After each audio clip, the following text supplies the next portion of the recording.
The White Lotus recently released episode 2 of season 3, and following the plot developing for all of the main characters, there was even more mystery at the heart of their stories. With the Ratliff siblings all having a strange dynamic, Timothy looking like he's gonna be facing jail time the moment that he steps foot on US soil, the three girlfriends being as catty as they can be with one another, and it also looking like Chloe and Greg are part of a wider plan that they're operating. The release of the trailer for episode 3 showed that there was more on the horizon, and that the confusion was only going to get greater as we searched to find answers. So with that, let's dive into the trailer, and I'll also give my theories and predictions on what I think could happen next. Here is the White Lotus Season 3 Episode 3 trailer explained.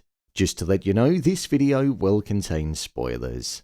So the trailer for the next episode opened up with a perspective that we've come to be used to, and that's from us entering the hotel resort from the forest. Something which alludes to a couple of different things. The first is that it's showing that these people are out of reach because they're in the middle of a forest, but also because their phones aren't supposed to be in use, it gives off the illusion that they're alone. But secondly, and most importantly, it leans into the nature element that seems to be at the core of this season, and the ever-present, always-watching behavior of the animals, insinuating that the actions that people do whilst they're in the resort are always watched by something. A point that we've seen supported most by the monkeys. The ever-present sound of the insects as well was at the heart of the opening few seconds, which also supports that too.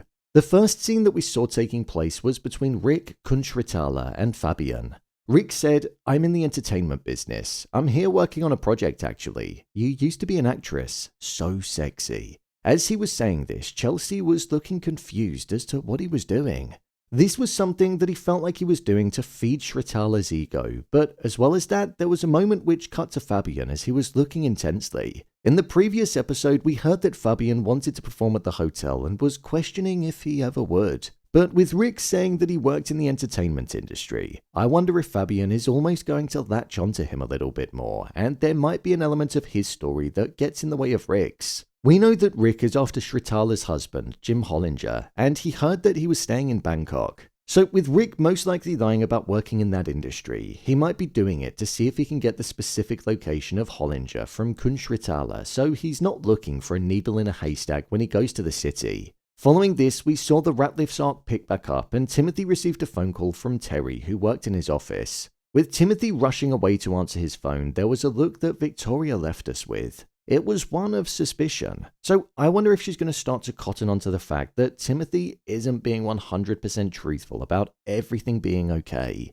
I also question if she's going to be worrying that he's cheating on her. I don't know why, but she strikes me as somebody that would get suspicious about that, and it's the first thing that her mind could potentially go to. I don't think Victoria's intrigue would be the very thing that would make Timothy be honest about the severity of what's going on though, so I think the secrets are going to be buried deep within Timothy's head still. When Timothy answered the phone, Terry said, "The FBI's obtained a warrant and they're at your office." This left Timothy in a bemused, frozen state as if he knew that his world was going to come crashing down. With the way that Timothy was following the phone call, it led Victoria to say, "Take one of these," which was a tablet of some kind that would most likely calm him down. This was as he was sitting on the sofa looking like he was frustrated about the fact that he could do absolutely nothing and that he was stuck in a country that was in a different time zone and knew that he'd be going back to complete chaos. I just want to say here that I loved the fact that this is supposed to be one of the most relaxing places that you can possibly go to, and the intention is to be comfortable and stress-free. However, Timothy right now is currently experiencing the most stressful time of his life and his world is crashing down.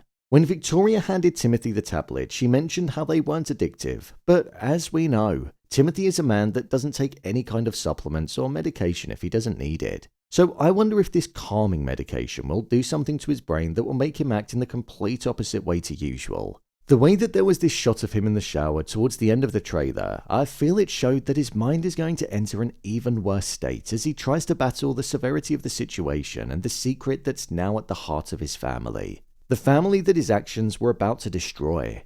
The next section of the trailer was all centered around Laurie, Jacqueline, and Kate, and Jacqueline said the line to Laurie, "You're an attractive woman, make a move." This was all about Valentin and the fact that she's taken a liking to him. She received a session with him in episode 2, and it looks like Laurie is going to be receiving another one in the next episode as well. We've seen the cattiness that's at the heart of this friendship group, with the likes of them all saying things about each other behind each other's backs, and I imagine Jacqueline pushing for her to get closer with Valentin will be something that Jacqueline will relay back to Kate in a gossip-filled way, despite her egging her on to do so. We know that Laurie actually wants to be more like Jacqueline and Kate, and she doesn't feel like her life mirrors that of her two friends on the trip, as we saw in episode 1 when she was upset. So with Jacqueline pushing her to make a move with Valentin, she could go through with it because it might make her feel closer to the two of them.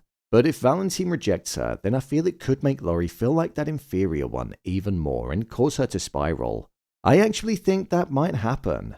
After this, we picked up with Rick and Chelsea as they were kissing, and it actually seemed like Rick had taken a liking to the session that he did with Amrita. He's pretty much treating it as therapy, and I feel like it's helping him.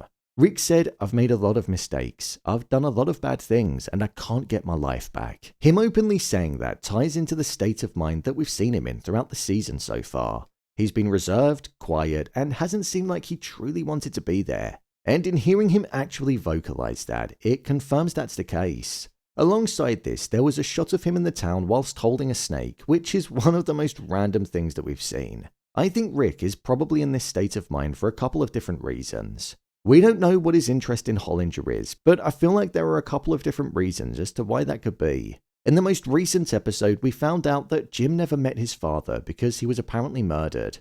I wonder if this is actually a lie, and Rick's father was in fact Hollinger, and he might have left him and never got in contact after leaving.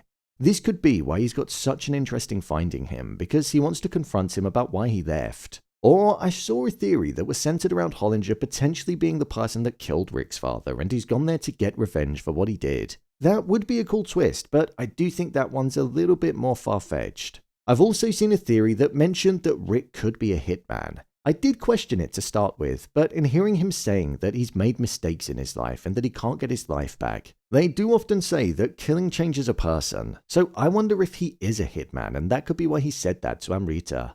This section concluded with Chelsea saying to him, "Are we ever going to have fun again?" And Rick didn't know what to say in response and was almost just laughing at it.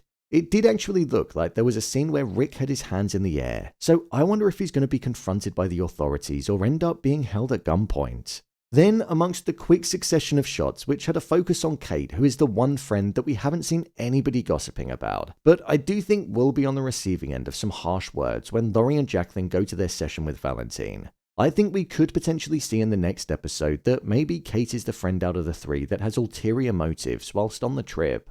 The final part of the trailer consisted of Belinda in the pool looking like she was in deep thought about something. She's most likely thinking about Greg and the familiarity that she's seen. And that was actually confirmed when in the final scene she approached Greg and Chloe. And I must say, this facial expression by Chloe is telling of her character and the fact that she's not a nice person with the way that she looked at Belinda. Who looks at somebody like that before they've even asked a question? But anyway, Belinda said, "Do I know you from somewhere?" To which Greg looked puzzled and like the penny had just dropped. We obviously know that they crossed paths in season 1 of the show, and I think this is going to be something that Greg will want to deal with. We heard that he's operating under the alias of Gary in this season, and Chloe clearly knows nothing about his past. So if Belinda finds out and reveals who he is, it could throw a real spanner in the works for his newfound plan of exploiting some of the people there. So I think he might want to silence Belinda, and it could ultimately put her in a lot of danger moving forward. I do think though, if you're Greg, why go to a White Lotus resort again when you've got a history at each and every one of them?